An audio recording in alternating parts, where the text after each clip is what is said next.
setelah sebelumnya kita telah membahas tentang topik yang berjudul Belajar dari anime Attack on Titan tentang dosa warisan, serta satu lagi topik yang berjudul Ajaran Islam di dalam anime Attack on Titan tentang mengingat kematian. Nah, pada kesempatan kali ini saya akan membahas tentang topik yang berjudul Belajar dari anime Attack on Titan tentang kisah iblis sang penggoda. Oke, tanpa berlama-lama lagi, mari langsung saja kita kupas artikelnya.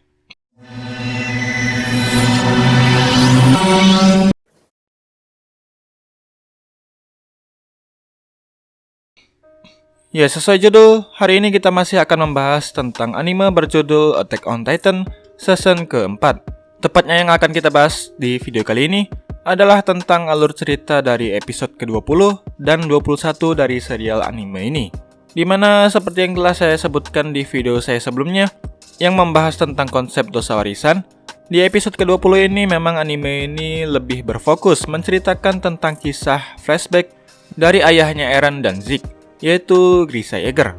Di mana kisah flashback ini mengambil latar waktu ketika Grisha Yeager diceritakan telah berhasil menjadi pewaris Attack Titan dan juga berhasil menyelamatkan diri dari negara Marley menuju pemukiman Shiganshina di dalam lindungan tembok Pulau Paradise, serta sekaligus membangun keluarga yang bahagia di sana. Ya, menariknya di episode ke-20 ini kita diperlihatkan perubahan watak dari Grisha yang semula diceritakan sebagai seorang yang dipenuhi dengan dendam terhadap negara Marley, berubah karakternya menjadi seorang ayah yang sangat lembut dan menyayangi keluarganya. Ya, hal ini dibuktikan di dalam salah satu adegan di episode ini, di mana ia diceritakan mengurungkan niatnya untuk memasuki tempat persembunyian keluarga kerajaan karena ia mengingat anak sematawayangnya yaitu Eren Yeager. Dan ketika ia kembali ke rumah, ia langsung memeluk anaknya tersebut dengan erat. Ini menandakan dan membuktikan bahwa ia sangat mencintai dan menyayangi anaknya tersebut. Lalu ketika tembok Shiganshina runtuh dan ia dengan terpaksa harus menemui para keluarga kerajaan, ia sempat ingin mengurungkan niatnya membunuh dan menggenosida semua keluarga kerajaan tersebut. Ya, hal ini tidak lain dan tidak bukan disebabkan karena perubahan karakter dari Grisha Yeager ini, dan juga disebabkan karena profesinya sebagai dokter yang tidak mengizinkannya untuk membunuh para anak-anak. Ya, selain menceritakan tentang perubahan karakter dari Grisha, seperti yang telah saya katakan dan sebutkan di video saya sebelumnya juga, daya tarik paling menarik di dalam episode ini justru bukanlah perubahan karakter tersebut, melainkan justru adalah alur plot twist yang mengejutkan di dalam episode ini, yang memperlihatkan bahwa ternyata Eren lah yang telah menghasut Grisha agar mau menuntaskan misinya merebut Founding Titan dari Frida dan menggenosida semua anggota keluarga kerajaan Tembok. Ya, hal ini dilakukan ketika Eren dan Zeke yang tiba dari alam perbatasan dan menyaksikan flashback dari ayahnya tersebut dibuat terkejut karena diperlihatkan bahwa Grisha seolah-olah ingin mengurungkan niatnya untuk merebut Founding Titan dari Frida. Geram dengan hal tersebut, akhirnya Eren berusaha membisikkan dan mengingatkan kembali masa lalu kelam dari Grisha dengan cara mendekatkan bibirnya ke arah telinga Grisha. Di sana ia mengingatkan kembali masa lalu kelam Grisha tentang nasib adik dan keluarganya yang dibunuh oleh militer negara Marley.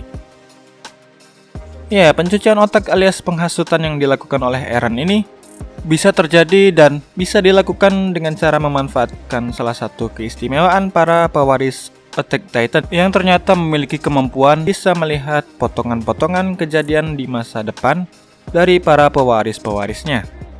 Ya, adegan ketika Eren membisikkan kata-kata di telinga Grisha Yeager ini menjadikan seolah-olah mengingatkan kita dengan sifat seorang iblis di dalam ajaran agama-agama Samawi, di mana Eren seolah ditunjukkan seperti iblis yang menghasut dan menggoda manusia untuk berbuat dosa. Ya, walaupun manusia dan Grisha sendiri tidak bisa melihat dan merasakan keberadaan sang iblis penggoda tersebut. Ya, seperti yang kita ketahui bahwa di dalam ajaran agama-agama Samawi yaitu agama Yahudi, Nasrani, dan Islam, iblis selalu dikisahkan sebagai makhluk yang kerjanya memang selalu menggoda umat manusia untuk melakukan perbuatan tercela yang dibenci oleh Allah Subhanahu wa Ta'ala. Tapi tahukah kamu kenapa iblis selalu berusaha menjerumuskan umat manusia untuk melakukan perbuatan-perbuatan tercela? Namun sebelum kita menjawab pertanyaan tersebut, sekedar info, kebanyakan orang mungkin tidak mengetahui perbedaan antara iblis dan juga jin. Meski sama-sama diidentikan sebagai makhluk gaib, ternyata kedua makhluk tersebut sedikit memiliki perbedaan. Ya, jin sendiri adalah salah satu makhluk ciptaan Allah. Sama halnya seperti manusia, mereka terbagi menjadi jenis jin yang berkelakuan buruk, dan ada juga jin yang alim alias berkelakuan baik. Sedangkan iblis adalah raja dari golongan jin. Ia membangkang perintah Allah, dan umurnya pun ditangguhkan hingga hari kiamat kelak. Sehingga iblis dari zaman Nabi Adam hingga hari ini masih hidup sehat walafiat dan selalu berusaha menggoda umat manusia di seluruh dunia. Oke, kita kembali ke pertanyaan tentang alasan mengapa iblis selalu menggoda manusia. Ya, semua hal itu terjadi bermiliar-miliar tahun yang lalu, ketika manusia pertama di dunia diciptakan oleh Allah Subhanahu wa Ta'ala. Tujuan Allah menciptakan manusia sendiri sebenarnya adalah sebagai khalifah alias pengganti kepemimpinan di muka bumi. Karena menurut beberapa ahli dikatakan bahwa sebelum diciptakannya Nabi Adam, sebagai makhluk yang diproyeksikan sebagai penghuni tetap planet bumi, ternyata di bumi telah lebih dulu ada makhluk lainnya yang menghuni planet tersebut. Mereka disebut Banul Jan, atau yang di dalam ilmu ilmiah biasanya diklasifikasikan sebagai spesies genus Homo. Ya, hal ini seperti yang dijelaskan di dalam salah satu ayat Al-Quran yang berbunyi, "Ingatlah ketika Tuhanmu berfirman kepada para malaikat, sesungguhnya aku hendak menjadikan seorang khalifah di muka bumi. Mereka berkata, mengapa engkau hendak menjadikan khalifah di bumi itu orang yang akan membuat kerusakan padanya dan menumpahkan darah? Padahal kami senantiasa bertasbih dengan memuji engkau dan mensucikan engkau." Allah pun berfirman, "Sesungguhnya aku lebih mengetahui apa yang tidak kamu ketahui." Al-Quran Surat Al-Baqarah ayat 30.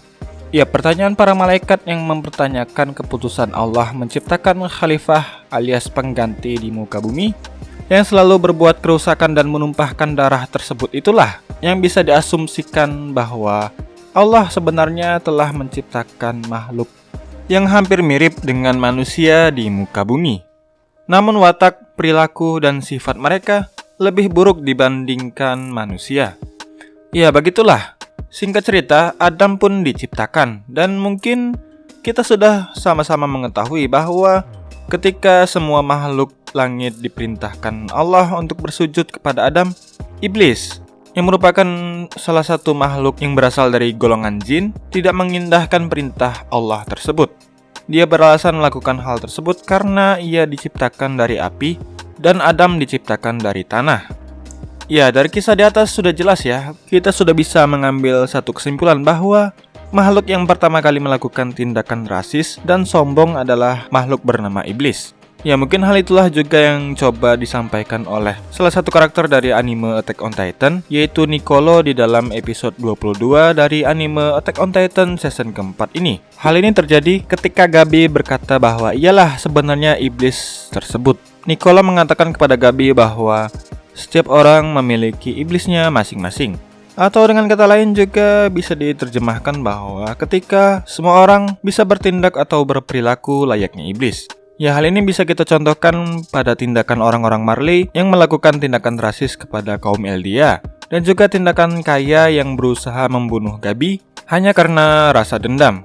Semua tindakan dan karakterisasi tersebut sudah jelas merupakan watak dasar dari makhluk bernama iblis. Ya, iblis memang memiliki sifat dasar sebagai pendendam. Hal itulah yang mendasari segala tindakannya menggoda dan menjerumuskan umat manusia ke dalam jurang kesesatan. Hal ini dilatar belakangi karena rasa dendamnya kepada Allah yang telah mengusirnya dari surga. Seperti yang tercatat di dalam salah satu ayat Al-Quran surat Al-A'raf ayat 12-16 yang berbunyi, Allah berfirman, "Apakah yang menghalangimu sehingga kamu tidak bersujud kepada Adam ketika aku menyuruhmu?" Iblis menjawab, "Aku lebih baik daripada dia. Engkau ciptakan aku dari api, sedangkan dia engkau ciptakan dari tanah." Allah berfirman, "Maka turunlah kamu darinya surga, karena kamu tidak sepatutnya menyombongkan diri di dalamnya.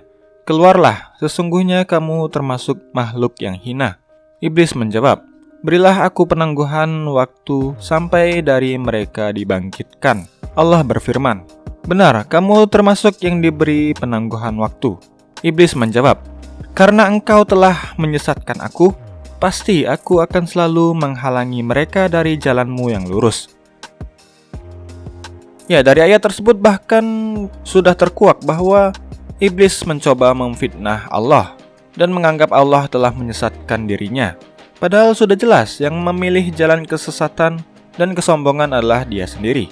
Namun ia tetap memfitnah dan membangkang kepada perintah Allah tersebut, sehingga ia memilih jalan kesesatan yang benar-benar jelas kesesatannya. Namun meski begitu berlaku buruk, sombong dan angkuh, namun sebuah pelajaran lainnya yang bisa kita petik dari kisah iblis tersebut adalah meskipun iblis sudah pasti akan dimasukkan ke dalam neraka jahanam dan kekal di dalamnya, namun Allah tetap mau untuk mengabulkan segala doa-doa iblis yang menginginkan penangguhan kematian hingga hari kiamat menjelang. Ya, begitulah kemurahan hati dan keadilan serta rahmat kasih sayang yang Allah berikan kepada semua makhluk-makhluknya di alam semesta ini. Walaupun di samping itu Allah memiliki sifat paling adil dan paling bijaksana di dunia, sehingga ketika iblis berlaku sombong dan berlaku angkuh dan membangkang perintah Allah, maka dengan salah satu sifat Allah, yaitu Allah yang maha adil, maka iblis otomatis diberi hukuman yang setimpal atas perbuatannya tersebut.